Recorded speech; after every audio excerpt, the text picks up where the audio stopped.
Assalamualaikum warahmatullahi wabarakatuh. Halo semuanya, perkenalkan nama saya Subiantika Surya dari 12-3. Di sini saya ingin mempresentasikan tentang pautan dan bina silang.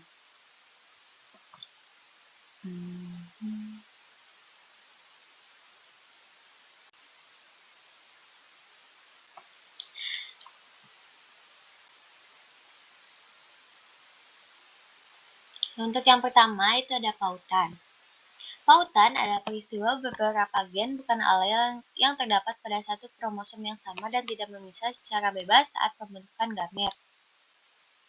Yang kedua itu ada susunan gen.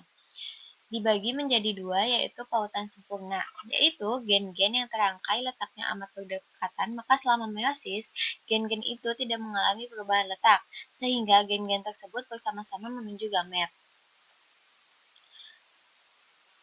Untuk yang kedua, itu ada pautan tidak sempurna. Gen-gen yang terangkai pada satu kromosom letaknya tidak berdekatan satu sama lainnya, sehingga gen-gen itu dapat mengalami perubahan letak yang disebabkan karena adanya perubahan segmen dari kromatid-kromatid pada pasang kromosom homolognya.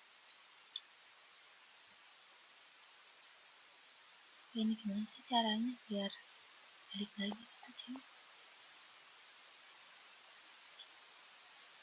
Selanjutnya, itu ada dua susunan gen yang menunjukkan lokasi alel pada kromosom, yaitu yang pertama ada coupling atau cis, gen-gen dominan terangkai pada satu kromosom, sedangkan gen-gen resesif terangkai pada kromosom homolognya. Yang kedua itu ada coupling atau cis, itu satu tetua menyumbang dua gen dominan, tetua lain menyumbang dua gen resesif. Jadi, di cis itu ada gen yang dominannya kayak P besar dan L besar. Sedangkan untuk di coupling cis itu sebagai penyumbang, tetapi pada tetua lain atau garis baru resesif, P kecil dan L kecil. Untuk repulsion atau trans, itu gen dominan terangkai dengan gen resesif yang bukan alelnya pada satu kromosom. Sedangkan gen resesif dari sel pertama dan gen dominan dari sel kedua terangkai pada kromosom homolognya. Dan satu tetua menyumbang satu gen dominan dan satu gen resesif, tetua lain menyumbang satu dominan dan satu resesif lain. Misalnya di garis pertama itu ada P besar dan L kecil. Di garis kedua itu ada P kecil dan L besar. Lanjut ke materi selanjutnya itu ada pindah silang.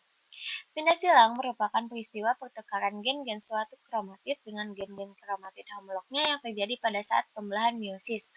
Bagian kromatid yang berdekatan dari kromosom homolog tidak selalu berjajar berpasangan dan beraturan, tapi saling melilit. Yang itu selanjutnya ada proses pindah silang pada kromosom homolog, bisa dilihat. Untuk jelasnya kita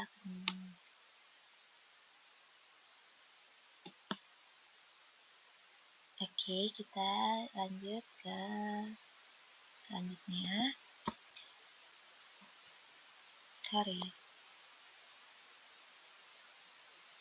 Selanjutnya, dalam pindah silang dikenal istilah nilai pindah silang yang merupakan angka yang menunjukkan presentasi kombinasi baru yang dihasilkan akibat terjadinya pindah silang.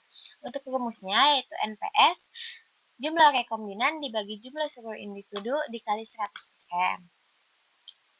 Untuk contoh soalnya itu persilangan antara A besar, B besar, B besar, silang dengan A kecil, B kecil, B kecil. Untuk F1-nya itu ada A besar, A kecil, B besar, B kecil. Untuk F2-nya itu ada A besar, A kecil, B besar, B kecil, itu ada 904. A besar, A kecil, B kecil, B kecil, itu ada 900. A kecil, B besar, B kecil, itu ada 94. A kecil, B kecil, B kecil, itu ada 104. Ditanya nilai pindah silangnya, itu untuk rumus itu kan jumlah individu rekombinan dibagi jumlah seluruh individu. Untuk jumlah individu rekombinannya itu dari genotip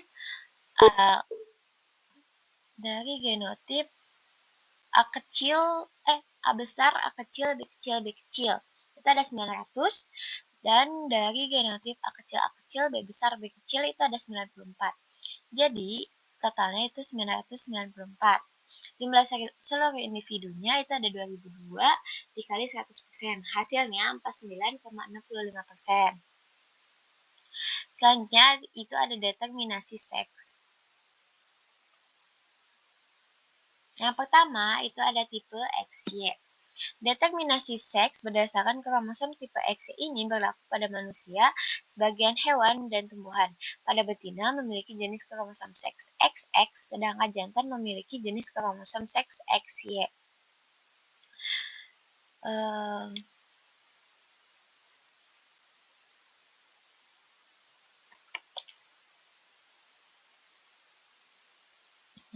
Bisa dilihat ya di sini itu betina menghasilkan kromosom XX, jantan menghasilkan kromosom XY. Apabila sel telur X bertemu sel sperma X, maka akan menjadi betina. Sedangkan apabila sel telur X bertemu dengan sel sperma Y, maka akan menjadi jantan. Lanjut ke tipe kedua, itu ada tipe ZW. Penentuan jenis kelamin berdasarkan tipe ini berlaku pada beberapa unggas, kupu-kupu, reptil, dan beberapa jenis ikan. Penentuan jenis kelamin tipe ini dikembalikan dengan tipe XY. Jika manusia laki-laki XY dan perempuan XX, maka tipe ini terjadi kebalikannya. Sini, sorry.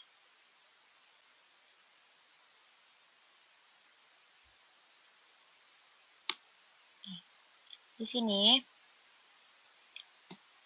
betina itu menghasilkan kromosom Z dan W. Jantan menghasilkan kromosom Z dan Z. Apabila sel telur Z bertemu dengan sel sperma W, maka akan menjadi betina. Sedangkan apabila sel telur Z bertemu dengan sel sperma Z, maka akan menjadi jantan. Selanjutnya, untuk tipe yang ketiga itu ada tipe XO.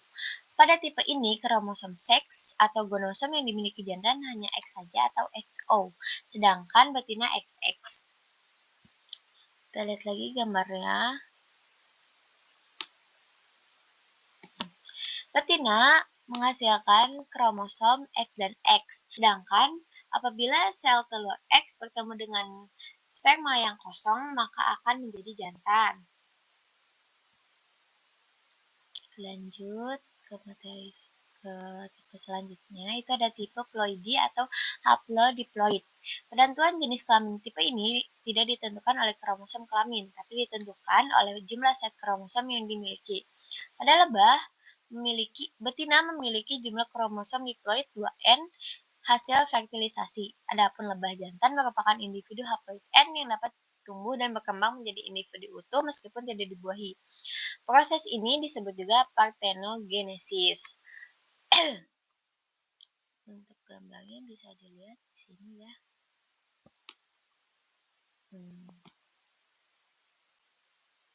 Betina 2N sedangkan jantan N. Selanjutnya itu ke gagal berpisah. Gagal berpisah merupakan kegagalan kromosom homolog untuk memisahkan diri saat pembelasan meiosis. Akibatnya, terdapat gamet yang lebih atau kurang jumlah kromosomnya. Di sini ada peristiwa gagal berpisah saat meiosis 1 dan meiosis 2. Dapat dilihat perbedaannya pada jumlah kromosomnya.